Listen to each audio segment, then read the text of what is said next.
proposal you made about critiques, which usually happen at the end of shows, if you can just kind of go through the background of what the critique is, and then about the change that you proposed and went through. Sure.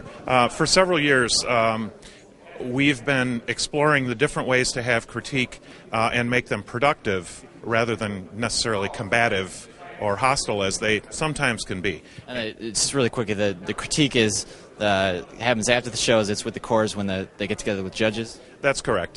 Generally speaking, the critique is where after we get the score sheets, the instructors will go in and have a couple of minutes to discuss the performance and the observation of the judges with that particular judge. Generally, in the last several years, we haven't been doing it every night. They stagger out a schedule, and the thrust behind this change is that those are, in most people's opinions, no longer productive.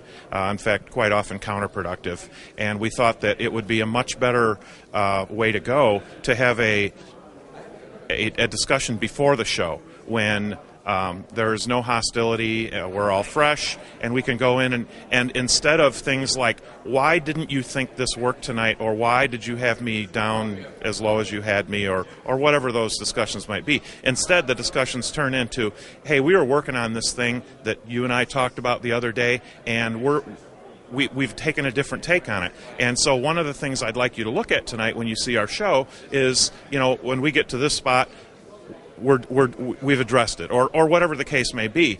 It allows for much more productive discussion, I think, instead of the inevitable, why did you do this to me, poor me, kind of thing.